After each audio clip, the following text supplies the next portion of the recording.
국민마트로 불리던 홈플러스가 무너지면서 노동자와 입점업체의 생존권도 위기를 맞았습니다. 좀처럼 수습되지 않는 사태의 원인은 어디에 있을까요? 단순한 기업의 경영 실패를 넘어 그 안에 담긴 구조적 위기와 책임의 문제를 현장 속으로 해서 짚어봅니다. 공천 개입 의혹부터 도이치모터스 주가 조작 사건까지 검찰이 윤석열 전 대통령의 배우자 김건희 여사를 향해 칼날을 겨누고 있습니다. 김 여사를 둘러싼 각종 의혹에 대한 수사 전망을 뉴스픽에서 알아봅니다.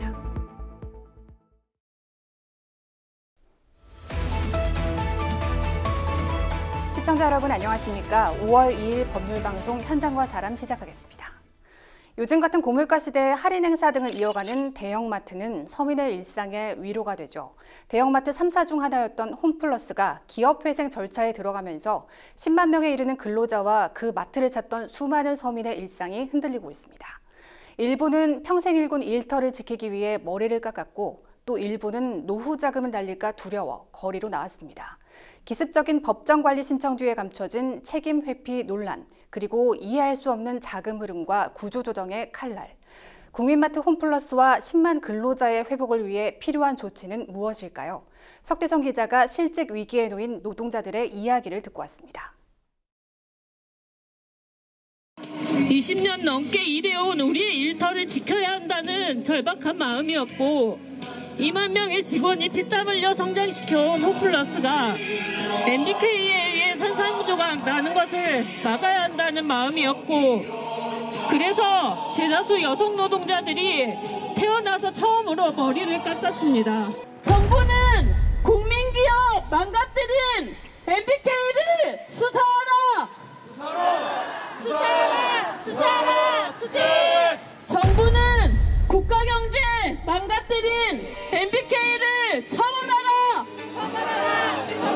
딸도 그렇고 저희 남편도 그렇고 꼭 그렇게까지 해야 되겠냐 그런 얘기를 하는데 할 수 있는 게 표현할 수 있는 게 이것밖에 없었습니다. 울컥한 심정도 있었지만 회사 살려보겠다고 어쨌든 뭐 삭발을. 특수고용직 노동자인데 더더욱 힘들죠. 왜냐하면 우리의 의사와는 상관없이 일자리가 없어지면 저희는 법적으로도 보호를 받지 못하는 상황이. 터질 게 터졌다 이런 생각이 들기는 했습니다. 이미 그 홈플러스가 각 임대 매장에 임대료를 깎아달라라는 이런 같은 요구를 한 상태인데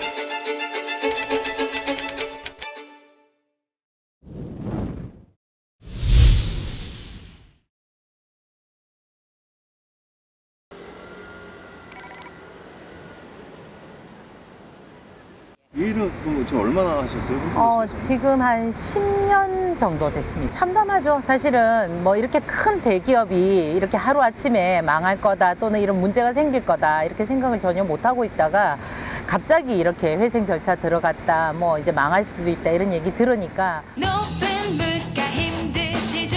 여기는 달라 홈플러스 가격 찾게 행복 더해. 이마트, 롯데마트와 함께 국내 종합유통 빅3로 꼽힌 홈플러스. 1997년부터 30년 가까이 대형마트 시장을 이끌며 어려운 서민의 주머니 부담을 달래주었습니다. 사건이 터진 건 올해 설 대목을 넘기고 한 달여 후 홈플러스 모회사 MBK 파트너스의 기습적인 기업 회생 신청 소식은 매장 구석구석까지 파장을 불렀습니다. 경기가 워낙 좋지 않다 보니까 어쨌든 혼자 버는 걸로 살기가 힘들어서 저도 이제 마트에서 일을 하고 있고 실제 구조조정이나 아니면 폐점으로 인해서 일을 그만두게 되면 많은 어려움이 있죠. 또 특히나 저희 딸 하나 있는데 여기는 대학생입니다. 한참 돈이 많이 들어가야 되는 시기다 보니까 여러 가지로 좀 힘든 점이 많아요. 법인 회생, 기업이 파산 전 법원의 보호를 받아 빚을 조정하고 구조조정하며 회생을 꾀하는 절차입니다. 홈플러스 직영 직원은 2만 명, 협력업체 등 간접 고용 직원까지 포함하면 10만 명의 임대 매장도 8천여 개. 지금은 모두 실업 위기입니다. 홈플러스에 일하기 위해서 차를 사고 투자한 금액이 수천만 원에 이르기도 합니다. 저희는 점포를 중심으로 배송을 하다 보니까 점포가 없어지면 이제 일자리가 바로 없어지는 문제. 이게 하루아침에 홈플러스가 이렇게 없어진다고 하니까 생존권, 생계 걱정이 굉장히 많은 상황이죠. 매장을 이용하는 주부들에게도 그야말로 날벼락 같은 소식. 홈플러스에 균열이 가며 생긴 여지는 여기서 끝나지 않습니다. ABS-TV, 자산 유동화 전자단기 사채를 산 개인 투자자 수백 명도 거리로 나올 수밖에 없었습니다. 홈플러스가 회생 신청 직전까지 찍어낸 단기 채권과 어음을 샀다가 평생 모은 재산을 잃을 위기에 처한 사람도 있습니다. 이번 홈플러스 전단지 피해자 딸입니다. 평생 성실하게 일해 모은 돈 2억 원을 남을 여생을 위해 마련한 노후 자금입니다.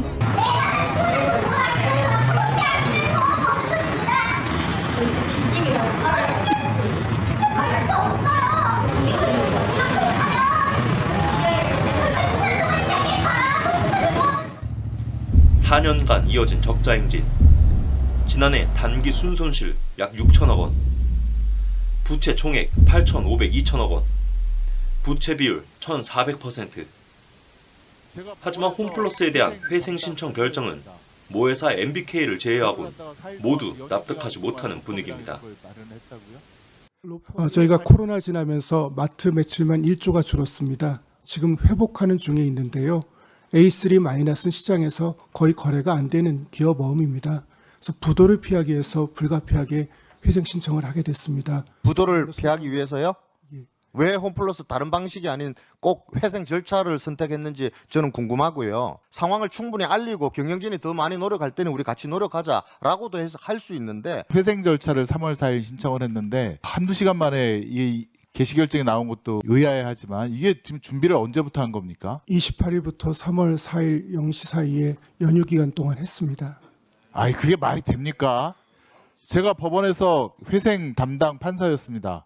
뭐 언제든 MBK가 엑시트를 하고 나가겠다 이런 생각은 했었는데, 이런 기업 회생이라는 카드를 들고 나올 줄은 정말 생각도 못했던 부분이 있고요. 가장 최악의 방법으로 홈플러스를 털고 나가는 거를 선택했구나 이런 생각이 듭니다. 사모펀드 업계에서 손꼽히는 성공신화 주인공 김병조 회장. 최근 드러난 홈플러스 사태로 사모펀드에 대한 인식은 물론 그에 대한 인상도 방향이 완전히 꺾였습니다. 1조 원 사재 출연 약속은 사실상 600억 원 대출 지급 보증으로 바뀌었고, 상처 역시 이미 파일 대로 파였습니다. 사모펀드에 대해서 이게 비영적이잖아요. 7조 원대 홈플러스를 인수를 하면서 자기 돈은 한 2조 4천억, 2조 정도밖에 없이 이렇게 인수를 하는 그거를 가능하게 하는 것 자체부터 규제를 해야 된다고 생각을 합니다. MBK와 홈플러스가 김병조 회장의 사재 출연 약속, 유동화증권의 상거래 채권 취급 입장문 등을 내놓았으나 구체성이 부족해 진정성과 실효성에 의문이 제기되고 있습니다. 금융감독은 홈플러스 사태의 조기 해결을 통한 국민 피해를 최소화하기 위해서 가격이 착해를 외치던 홈플러스. 부도를 피하기 위해서 불가피하게 회생 신청을 하게 됐습니다. 이젠 스스로를 지키기도 버거운 처지에 놓인 실정.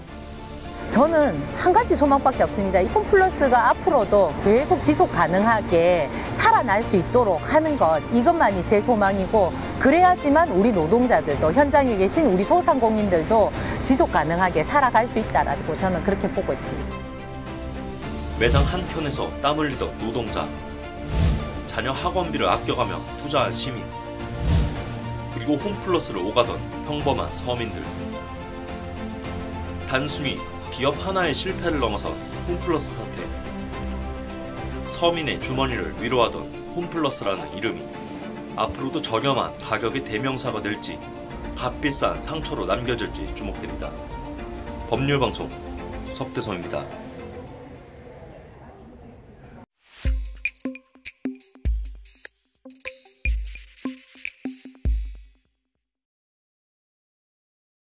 한 주간 주목할 만한 이슈를 취재기자가 선정해 소개해드리는 뉴스픽 시간입니다. 윤석열 전 대통령 파면 이후 김건희 여사를 겨냥한 검찰 수사가 동시다발적으로 진행되고 있습니다. 이번 주 뉴스픽에서는 김 여사 관련 수사에 대해 이야기 나눠보도록 하겠습니다. 신 기자, 검찰이 김 여사에 대한 수사 범위를 확대했죠? 네, 최근 검찰은 김건희 여사의 도이치모터스 주가 조작 사건을 재수사하기로 결정했는데요. 여기에 정치브로커 명태균 씨와 연관된 공천 개입 의혹부터 건진법사 다이아몬드 목걸이 수수 의혹까지 김 여사를 둘러싼 수사가 전방위로 확산하는 모양새입니다. 네, 그럼 하나씩 자세히 살펴보도록 하겠습니다. 검찰이 도이치모터스 사건 재수사에 나섰다고요? 그렇습니다. 지난달 25일 서울고검 형사부는 김 여사의 도이치모터스 주가 조작 사건에 대해 다시 수사하기로 했는데요. 지난해 10월에 서울중앙지검 반부패 수사 2부가 김 여사가 시세 조종을 인식하지 못했다며 혐의 없음, 그러니까 불기소 처분을 내린 지 6개월 만입니다. 지난달 3일 대법원에서 권오수 전 도이치모터스 회장 등 피고인 9명이 모두 대법원에서 유죄를 확정받은 만큼 추가 수사가 필요하다고 판단한 건데요. 중앙지검 수사 당시에 권 전 회장 등이 자신의 혐의와 김 여사와의 연관성을 부인하고 수사에 비협조적이었던 점을 고려했을 때 이 형이 확정된 후에 다시 진술을 받아볼 필요가 있다고 본 것으로 해석됩니다. 해당 사건 내용을 설명해 드리면요. 김 여사가 권 전 회장 등과 공모해서 2010년 1월부터 이듬해 3월까지 증권계좌 6개를 동원해 주가 조작에 가담했다는 의혹입니다. 증권계좌를 위탁하거나 요청에 따라 매매하는 등 이른바 전주 역할로 시세 조종에 가담했다는 혐의죠. 이 사건의 쟁점으로는 7초 매도, BP 패밀리, 또 김건희만 빠진다 편지, 전주 손모 씨와의 혐의 차이 등이 있는데요. 서울고검은 최근 이 7초 매도의 진상 규명을 위해서 사건 관계자 조사 등을 진행할 계획인 것으로 알려졌습니다. 지금 말씀하신 7초 매도의 내용은 무엇인가요? 네, 2010년으로 거슬러 올라가야 하는데요. 이 주포 김모 씨는 지난 2010년 11월 1일에 블랙펄 인베스트먼트 이사인 민모 씨와 주식 8만 주 매도 관련 대화를 주고받았습니다. 이 내용에서 당시 김 씨는 민 씨에게 12시에 3,300에 8만 개 때려달라 해주셈 이라는 메시지를 보냈고 민 씨는 준비시킬게요 라고 답했는데요. 이어 김 씨가 다시 매도하라 하셈 이라고 문자를 보낸 지 7초 만에 김 여사의 대신증권 계좌에서 도이치모터스 주식 8만 주를 3,300원에 매도하는 주문이 제출됐습니다. 이 서울중앙지검은 불기소 처분 사유를 설명하면서 김 여사가 권 전 회장으로부터 어떤 식으로든 연락을 받고 주문을 제출했을 것으로 추정한다면서도 이를 입증할 증거는 확보하지 못했다고 밝혔습니다. 김 여사는 지난해 7월에 비공개로 진행된 검찰 조사에서 권 전 회장과 통화하고 매매한 기억은 없다며 자신은 단순히 증권사 직원에게 전화해 직접 매매했을 뿐이라고 해명했습니다. 이 주가 조작 일당의 연락을 받고 7초 만에 전화 주문을 한다는 것은 불가능하다는 취지입니다. 수사팀은 이 같은 진술을 바탕으로 권 전 회장이 주가 관리 사실을 숨기고 김 여사에게 단순한 추천이나 권유로 매도를 요청했을 가능성이 상당하다고 판단했습니다. 이 상장사 대표가 선수를 동원해서 시세 조종을 하는 것은 이례적이라서 주식 이해도가 낮은 일반 투자자인 김 여사가 이를 인식하기는 어려웠을 것이라고 본 겁니다. 그러면서 전문 투자자인데다가 주가 조작 선수와 직접 연락하면서 편승 매매까지 한 다른 전주, 이 손모 씨와는 다르게 봐야 한다고 판단한 건데요. 다만 권 전 회장 2심 재판부는 주가 조작 일당 연락 과정에서 약 21분이나 소요됐다는 점을 고려했을 때 전화로 위 과정을 거치는데 별 문제가 없어 보인다며 유죄로 판단했고 이 판결은 대법원에서 확정됐습니다. 또한 이창수 서울중앙지검장 등의 탄핵소추를 기각한 헌법재판소도 김 여사 PC 기록 등을 확보할 필요가 있을 수 있음에도 적절히 수사가 이루어지도록 지휘감독했는지 다소 의문이 있다고 지적했습니다. 이에 현재 수사를 맡은 서울고검은 김 여사가 해당 거래를 사전 인지했다는 증거나 진술 등을 확보하는 데 주력할 것으로 보입니다. 그렇군요. BP 패밀리 진술과 편지도 쟁점이죠. 네, 그렇습니다. 2차 주포 김 씨는 검찰 조사에서 BP 패밀리, 즉 블랙 인베스트먼트 패밀리라고 부르는 사람들이 있다면서 여기에 권 전 회장과 이종호 전 블랙펄 인베스트먼트 대표, 또 김 여사 등이 포함되어 있다고 진술했습니다. 김 씨는 특히 도피 중에 내가 가장 우려한 김건희만 빠지고 우리만 달리는 상황이 올 수도 있다라는 내용의 편지를 쓰기도 했는데요. 이는 김 여사가 주가 조작에 개입했을 수 있다는 정황으로 지목되고 있습니다. 앞선 수사팀은 BP의 정확한 의미를 아는 이들이 없었고 편지 또한 김 여사가 관여한 증거로 보기 어렵다고 판단했었는데요. 권 전 회장과 관련자들 또한 검찰 조사에서 김 여사는 주가 조작을 몰랐을 것이라는 취지로 진술하기도 했습니다. 이에 따라 재수사 과정에서는 검찰이 추가 증거를 확보할지 또 윤 전 대통령 파면 이후에 관련자들이 진술을 바꿀지 등이 주목됩니다. 네, 도이치모터스 주가 조작 의혹은 여기서 정리하도록 하고요. 정치 브로커 명태균 씨와 관련된 공천 개입 의혹도 검찰이 수사하고 있잖아요. 네, 이 공천 개입 의혹은 사건 진도가 가장 많이 나갔다고 보시면 됩니다. 서울중앙지검 명태균 의혹 전담 수사팀이 수사를 담당하고 있는데요. 지난 대선 당시에 윤 전 대통령 부부가 정치 브로커 명 씨가 실질적으로 운영한 미래한국연구소로부터 81차례에 걸쳐 3억 7,500만 원 상당의 여론조사를 제공받고 그 대가로 김영선 전 국민의힘 의원이 2022년 보궐선거에서 경남 창원 의창 선거구 공천을 받아내도록 도와줬다는 게 골자입니다. 김 여사는 이와 함께 2022년 지방선거 또 22대 국회의원을 뽑는 4.10 총선 등에서도 공천에 개입하려 했다는 의혹도 받고 있는데요. 이 김 전 의원 공천에서 각종 선거 공천으로 수사가 확대되는 것이죠. 명 씨는 22대 총선 전인 지난해 2월에 김 여사가 김 전 의원에게 경남 창원 의창 선거구에 김상민 전 검사가 당선될 수 있도록 지원한다면 선거 이후에 장관 또는 공기업 사장 자리를 주겠다고 제안했다 이렇게 주장하고 있습니다. 이에 검찰은 최근 명 씨를 비롯해서 공재강 전 평택시장 또 김상민 전 검사, 문충훈 환동해 연구원장 등 공천 개입 의혹 관련자들을 불러서 조사했고요. 해당 의혹 수사에 속도를 내고 있는 상황입니다. 네, 공천 개입 의혹과 관련해 김 여사 대면 조사도 임박했다는 관측이 나오던데요. 그렇습니다. 검찰이 공천 개입 의혹 관련자들을 잇따라서 소환 조사한 만큼 조만간 김 여사도 대면 조사를 진행할 것이라는 관측이 나오고 있습니다. 또한 지난해 검찰이 비공개 출장 조사를 진행하면서 이른바 황제 수사 논란이 불거지지 않았습니까? 윤 전 대통령 파면으로 김 여사 또한 대통령 부인이라는 정치적 방어선도 없어졌고요. 법조계 안팎에서는 이 같은 상황을 고려했을 때 소환 조사가 불가피하다는 이야기가 나오고 있습니다. 앞서 김 여사가 서면 조사를 제안을 했는데 검찰이 이를 받아들이진 않았죠. 네, 검찰은 최근 김 여사 측의 대면 조사 방침을 거듭 강조한 것으로 알려졌는데요.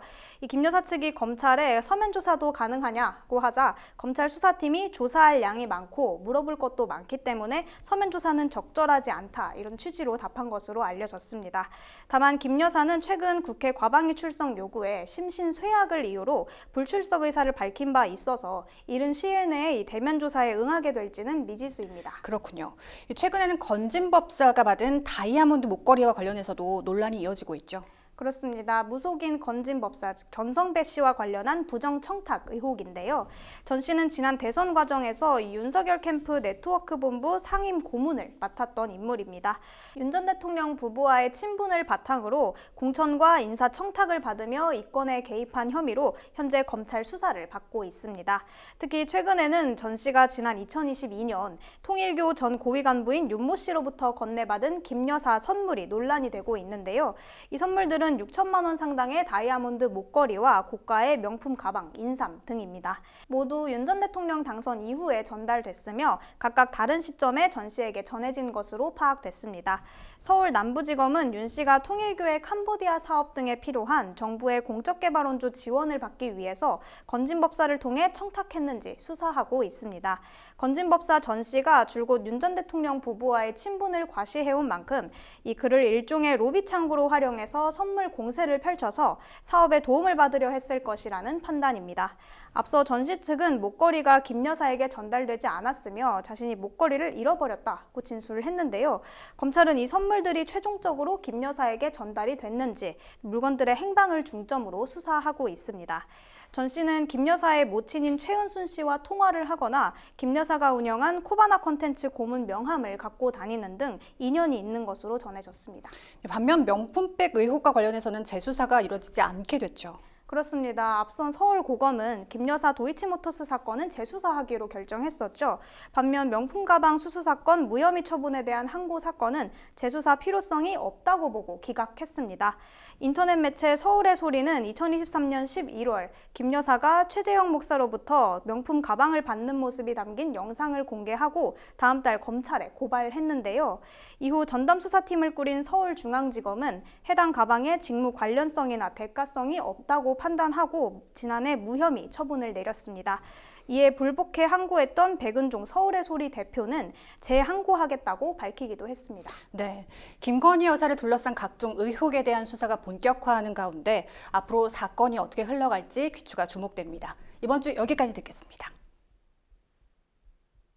화제의 사건이나 사회 현안을 인물을 통해 조명하는 시간 피플입니다. 변호사들이 거리로 나와 생존을 외치는 시대가 됐습니다. 매년 1,700명대 신규 변호사가 배출되면서 법률 시장이 포화 상태가 됐다는 주장인데요. 특히 로스쿨 도입 당시 정부가 약속했던 유사직역 통폐합이 이루어지지 않아 상황이 더 악화되고 있다는 지적입니다. 조나리 기자가 정혁주 대한변호사협회 대변인을 만나 자세한 이야기를 듣고 왔습니다.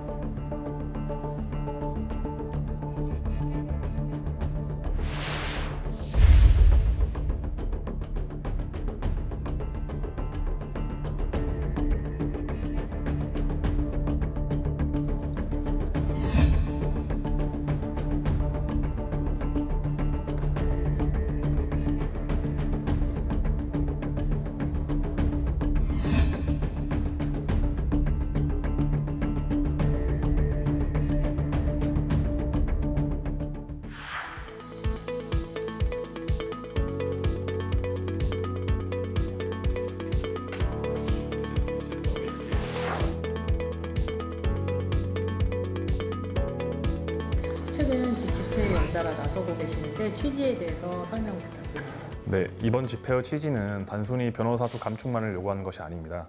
정부가 과거 로스쿨 제도를 도입할 당시에 약속했던 유사직역 통폐합 및 법조 이론화가 전혀 이행되지 않아 이를 촉구하기 위한 것입니다. 정부는 17년 전 로스쿨 제도를 도입할 당시에 변호사 수를 확대하는 대신 유사직역 통폐합과 법조 이론화를 하겠다고 약속하였습니다.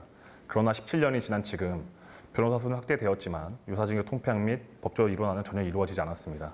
유사직역인 법무사, 세무사, 변리사, 노무사, 행정사 등은 과거 변호사 수가 적었던 당시 이를 보완하기 위하여 도입된 제도입니다.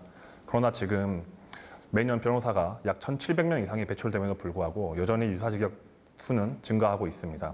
이로 인해 법률시장은 공급 과잉과 과도한 경쟁으로 인해 서비스의 질 저하로 이어지고 있고 이는 국민의 권익보호에도 영향을 미치고 있습니다. 정부가 이제라도 국민과 법조계에 약속한 유사직역 통폐합 및 법조 이론안을 이행하도록 이번 집회에 나서게 되었습니다. 변호사가 포화 상태라고 주장을 하셨는데 자세한 현황을 좀 알 수 있을까요? 2024년 11월 20일을 기준으로 볼 때 한국에 등록된 변호사 숫자는 약 3만 6천 명입니다.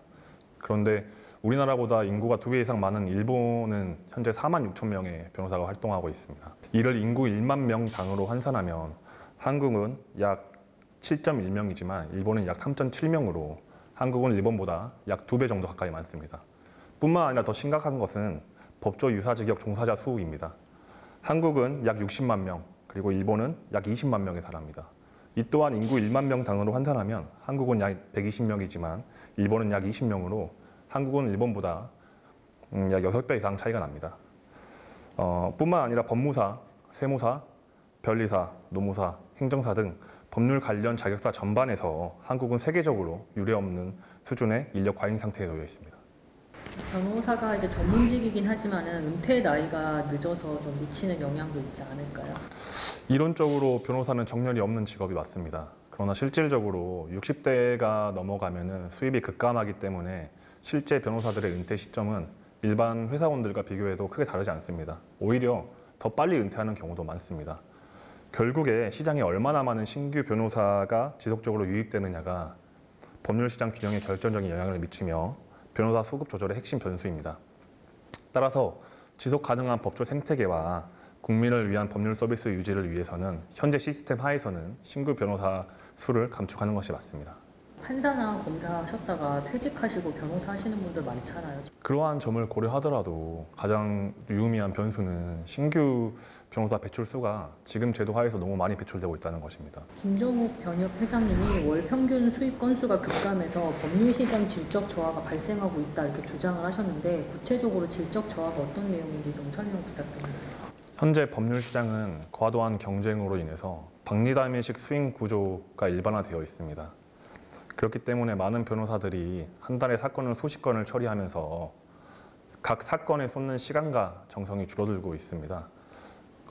법률 사건은 누군가에게는 인생이 걸린 문제이므로 충분한 시간과 정성이 들어가야 되는데 현재 생존을 위해서 싸게 그리고 많이 선임하고 있는 상황이기 때문에 이러한 점에서 질적 저하가 이루어졌다라고 말씀하신 것 같습니다. 로스쿨 협회 측은 합격률을 오히려 높여야 한다 이렇게 주장을 하고 있거든요. 로스쿨 제도 도입 당시에 핵심 취지는 크게 두 가지였습니다. 첫 번째는 변호사 1인당 인구수를 OECD 평균인 1,482명 수준으로 맞추는 것이었습니다. 그리고 두 번째는 동시에 유사직역을 통폐합하고 법조 일원화를 하겠다는 것이었습니다. 2022년경에 한국의 변호사 1인당 인구수는 이미 OECD 평균을 초과하였습니다.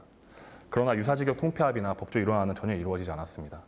이러한 상황에서 단순히 합격률을 높이자는 것은 로스쿨을 도입한 본래의 취지에 반대되는 것입니다. 따라서 제도의 본질을 지키기 위해서는 무엇보다 도입 당시에 정부가 약속했던 유사직역 및 법조 일원화가 선이행되어야 합니다. 전협에서는 30%대로 지금 맞춰야 된다 이렇게 주장을 하시는 걸로 알고 있거든요. 그러면 이제 로스쿨 낭인이 더 많이 늘어나는 건데 이 문제는 어떻게 좀 해결을 해야 된다고 생각하시나요? 현재 로스쿨 졸업생의 초시 합격률은 약 75%입니다.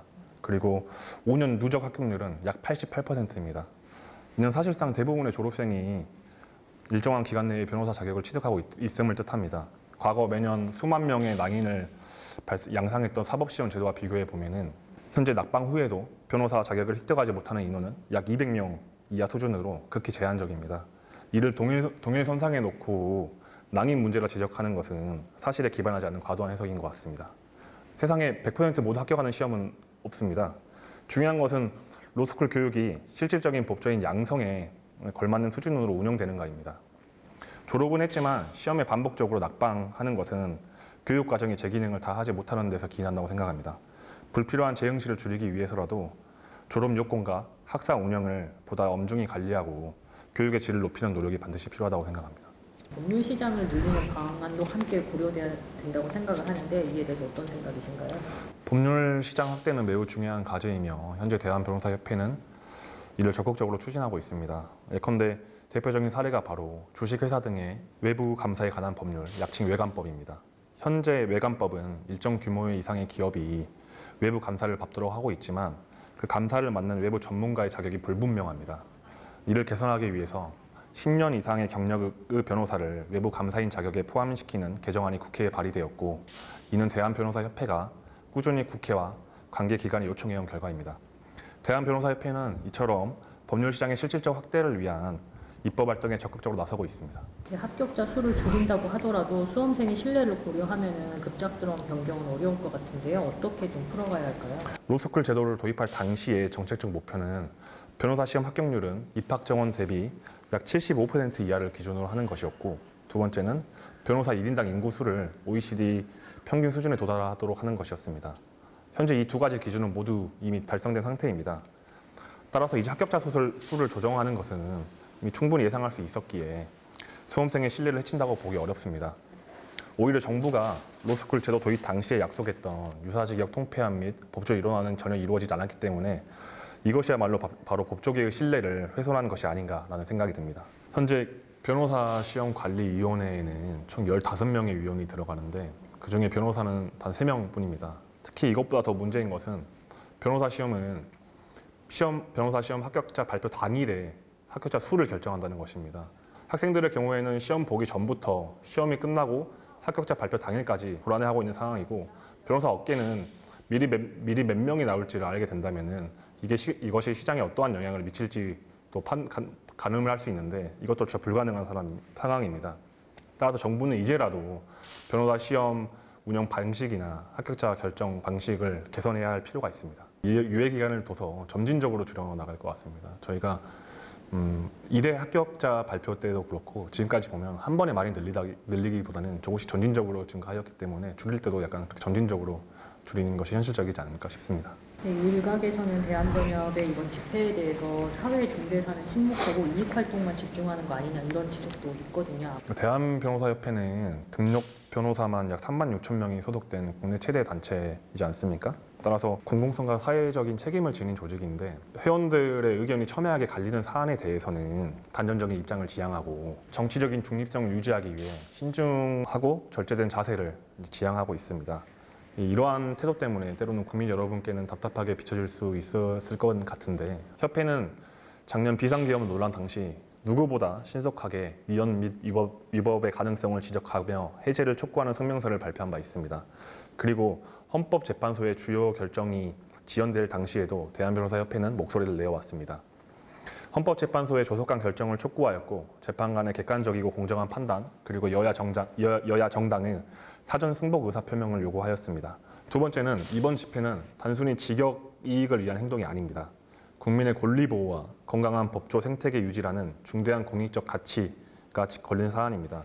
법률 서비스의 질적 저하는 곧 국민의 사법 접근성과 직결되며 이는 모두의 상과 권익에 중대한 영향을 미치는 문제입니다. 네, 법조인 배출소를 줄이는 것이 국민의 법률 서비스 향상에 어떤 도움이 될까요? 이미 우리 법률 시장은 포화를 넘어선 상태입니다. 이러한 상황에서 변호사 수만 더 늘린다고 하여서 법률 서비스의 질이 향상되지 않습니다. 오히려 생존을 위한 박리담회식 수인 구조에 내몰리는 변호사가 늘어나서 윤리 기준을 넘는 불법적 유혹에 노출되고 있습니다. 현재 서울이 지방보다 변호사가 사건 수임 수가 조금 더 많은 걸로 알고 있는데 서울 지역조차 월 평균 신건 수가 1.1건에 불과합니다. 이로 인해서 발생하는 문제들 중에 하나가 모 변호사는 30만 원, 50만 원의 사건을 저렴하게 수임을 해서 수임 후에 사건을 신경을 쓰지 않고 심지어 재판에도 출석하지 않아서 협회에 진정이 많이 올라온 사건이 있습니다. 이것처럼 변호사 수가 늘어나서 경쟁이 과도해질 경우에는 이런 식의 사건 사고가 많아지기 때문에 결국에 이것은 국민의 권리 보호에 악영향을 미치는 것으로 귀결될 것입니다.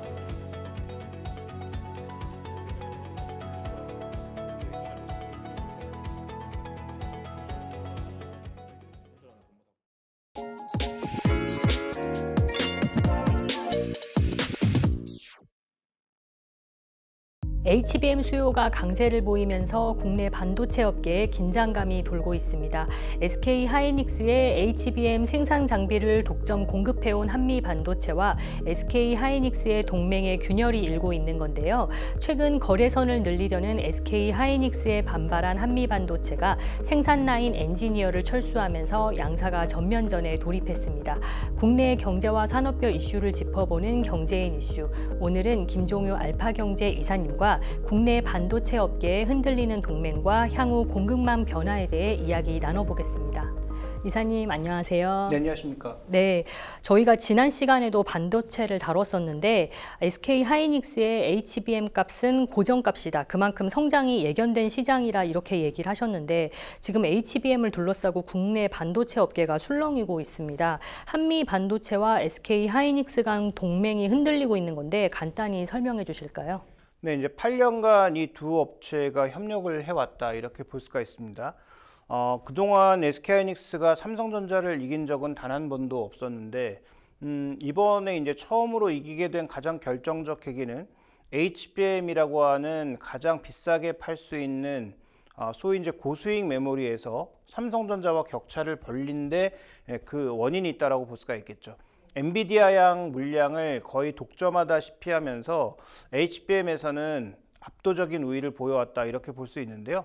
거기에 이제 가장 크게 기여한 업체가 바로 한미반도체입니다. 왜냐하면 삼성전자는 이 HBM이라는 게 결국 디램을 쌓은 것인데 이 쌓는 방식에 있어서 삼성전자는 하나하나 접착하는 방식을 썼다면 SK하이닉스는 전체를 쌓아놓고 한 번에 붙이는 방식을 썼는데 이런 방식에 있어서 가장 결정적인 역할을 한 TC 본더, 우리가 이제 본딩이라고 하잖아요. 붙이는 것을. 그래서 이 TC 본더를 제공한 한미반도체가 결정적인 역할을 했다라고 볼 수가 있는데 일단 SK하이닉스가 최근 들어서 한화세미텍을 끌어오면서 공급망을 다양화하려는 시도가 나타나고 있다. 여기에 이제 한미반도체가 격하게 반응을 하기 시작했고 그래서 앞서 언급해 주신 대로 뭐 지금 생산 라인에 투입해 있는 사람들을 빼고 그 다음에 장비 가격을 대거 올리면서 이 전쟁이 시작됐다 이렇게 얘기가 나오고 있는 상황입니다.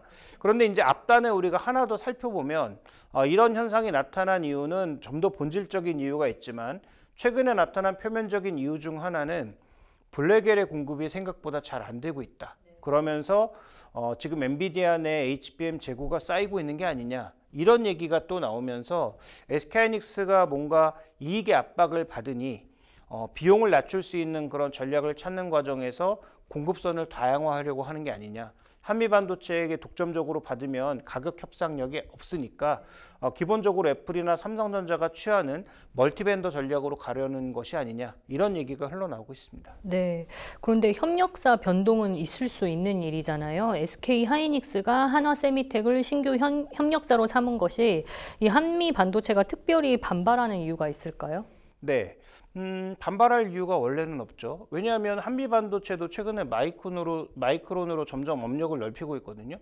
그러면 뭐 하이닉스가 새로운 어떤 기술력 있는 업체를 찾는 것에 대해서 한미반도체가 이렇게 반발할 이유는 없는데 앞서 말씀드렸던 얘기에서 이제 거슬러 올라가 보면 얘기가 조금 시장에 잘못 알려진 부분이 있지 않나라고 생각합니다. 그러니까 얘기의 본류를 찾아 들어가면 SK하이닉스가 엄청나게 이익이 성장했잖아요.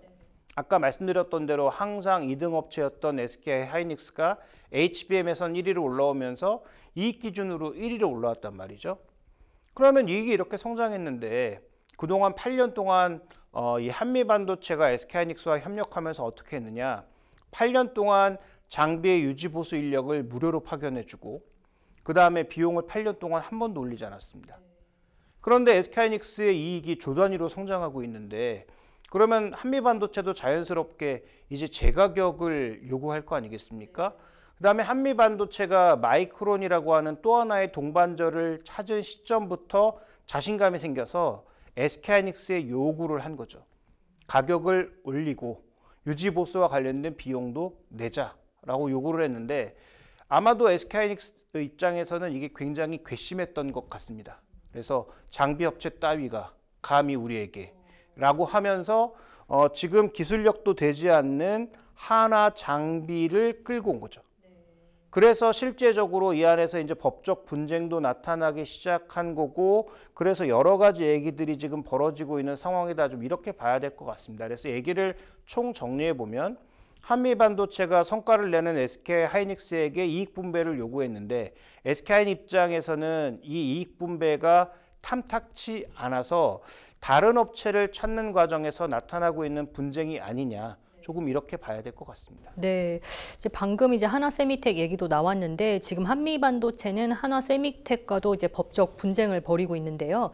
지난해 12월 한미반도체가 한화세미텍을 상대로 특허 소송을 제기한 데 이어 최근에는 이제 한화세미텍이 한미반도체 임원에게 허위사실 유포를 중단하라는 내용 증명을 발송했습니다. 이것도 각각 나눠서 설명해 주실 수 있을까요? 네, 일단 한화세미텍과 이 특허 소송을 벌이고 있는데요. 이미 1심에서는 판결이 나왔고요. 그래서 한미반도체가 지금 요구하고 있는 건 그래 뭐 기술 개발했을 수 있지. 그래서 장비 그림을 이렇게 좀 비교해 보시면 뭔가 다르게 생긴 것 같습니다. 그래서 겉으로 봤을 때는 뭔가 다르게 생긴 것 같지만 과연 적용돼 있는 기술이 없던 회사가 갑자기 기술이 생길 수 있을까라는 의구심을 한미반도체에서는 당연히 할 수 있는 거 아니겠습니까? 이 TC본더라는 게 쉬운 기술이었으면 여러 업체들이 이미 다 진출을 했겠죠. 그런데 지금 삼성의 뭐 자회사라고 할 수 있는 CMS도 완벽한 기술을 터득하지는 못한 것으로 보이고 그 다음에 유수의 뭐 도쿄일렉트로를 포함한 여러 회사들도 지금 이와 관련된 기술을 완벽하게 확보하지 못한 것으로 알려지고 있는데 이름도 없던 한화세미텍이 갑자기 어디서 이런 기술을 얻었을까라고 이제 검증을 요구한 거죠. 그런데 그런 검증에는 제대로 대응하지 못하고 지금 그 한미 반도체 홍보이사가 여러 언론이나 방송에 나와서 얘기한 것을 가지고 문제 삼아서 내용 증명을 보낸 거죠. 한미 반도체에서 얘기한 것은 지금 과연 한화세미텍이 기술력이 있느냐. 뭐 그와 관련돼서 우리가 검증을 요구했더니 그런 검증에 제대로 대응하지 않았다.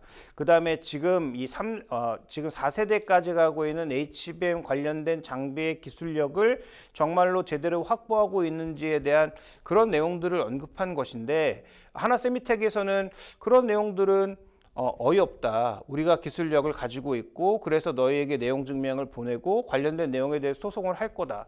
그런데 여기에서는 하나세미텍이 자신들의 장비와 관련된 것을 그대로 공개하면 될 것인데 그건 공개하지 않고 메신저를 공격하고 있는 전형적인 행태를 보여주고 있다는 거죠. 그래서 공교롭게도 중소업체인 한미반도체는 계속 강하게 전공법을 택하고 있는데, 소위 대기업인 하나그룹과 SK그룹은 뭐 적절한 표현은 아니지만 뭔가 좀 쫄리는 듯한 그런 최근의 뉘앙스를 보여주고 있어서 이 싸움은 굉장히 특이하게 좀 전개되고 있다. 그래서 우리나라에도 정말 압도적인 슈퍼홀이 생기는 것 아닌가? 라는 그런 기대, 그 다음에 대그룹의 기에 눌려서 이런 잘 클 수 있는 강소기업이 또 눌리는 건 아닌가?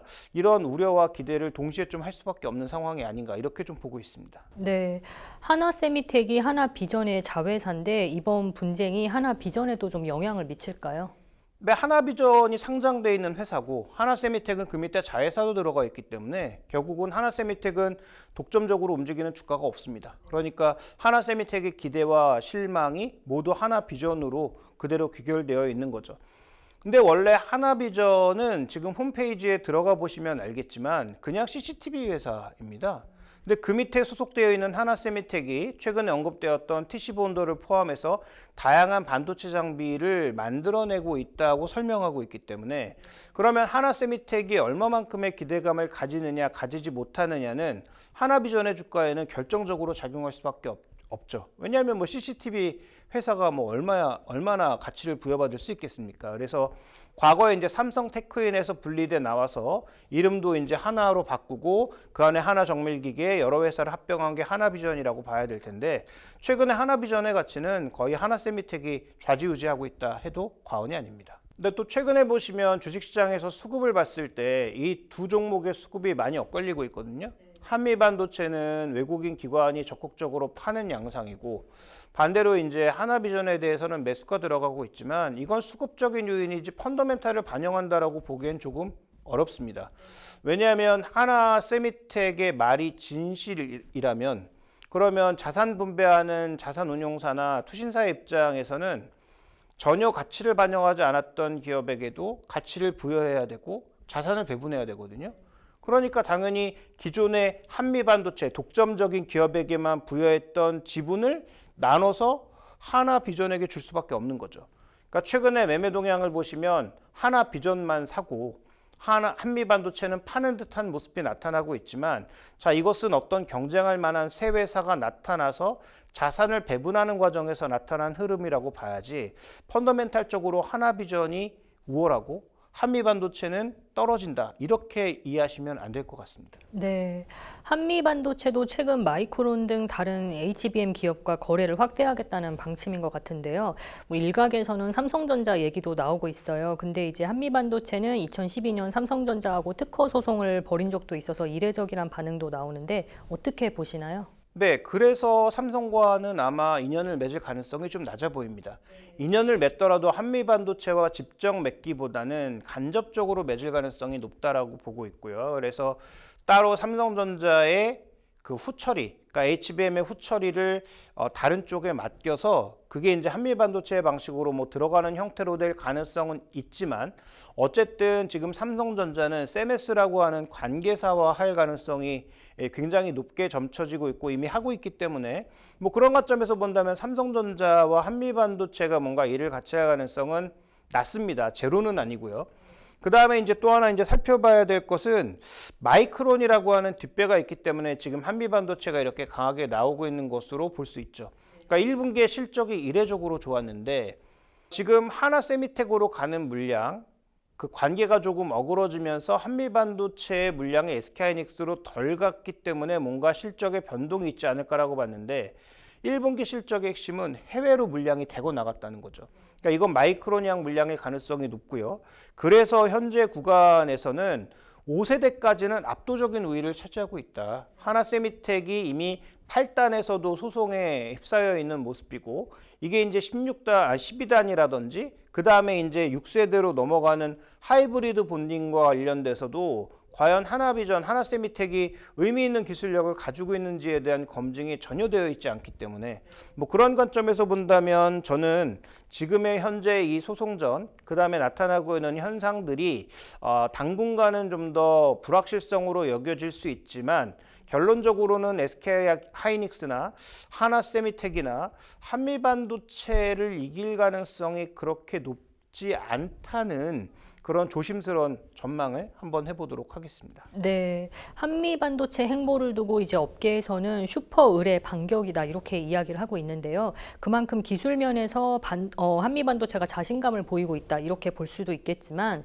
기관 투자자들 선택은 다를 수 있다는 얘기가 나오고 있거든요. 종합해서 전망 한번 해주실까요? 네, 일단 하나세미텍 같은 경우에는 소송 리스크를 먼저 고려해야 됩니다. 최종 소송에서 마저 진다면 뭐 그럴 가능성은 낮지만 들어가 있는 장비마저 뜯어야 되는 상황이거든요. 그러면 하나세미텍에 그동안 부여했던 가치는 또 빠르게 소진될 수 있기 때문에 하나세미텍, 하나비전에 투자하시는 분들은 지금 기관들이 산다에 주목하시기보단 그런 소송 리스크도 고민을 하셔야 된다고 보고 있고요. 그동안 가장 큰 약점은 독점 기업으로서의 우월함을 인정한다고 하더라도 이게 주가가 너무 비싸지 않나라는 게 가장 큰 약점이었거든요. 근데 주가가 과거 작년 고점이 거의 20만 원에 육박했는데 현재 지금 8만 원대로 떨어진 현재의 주가는 가격적인 메리트도 이제 발생하기 시작했다라고 볼 수가 있는 거죠. 그래서 역대 최고 실적은 여전히 찍을 것으로 보이고 밸류 매력도 이제 서서히 생기기 시작한 한미반도체에 대해서 저는 분할 매수 관점에서 접근하는 것이 맞고, 이 단기적인 불확실성은 조금은 더 이어진다라고 보셔야 될 것 같습니다.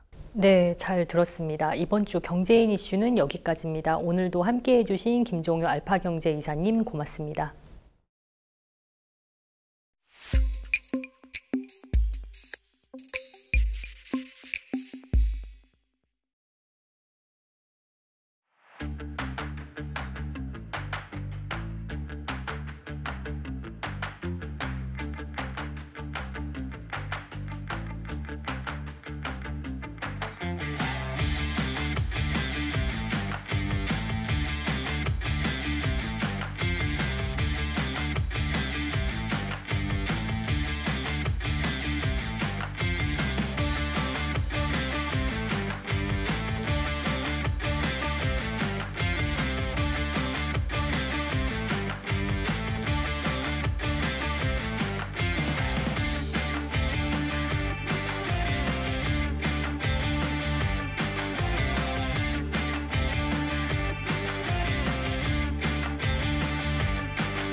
이번 주 현장과 사람은 여기까지입니다. 다음 주 더욱 좋은 내용으로 찾아뵙겠습니다. 고맙습니다.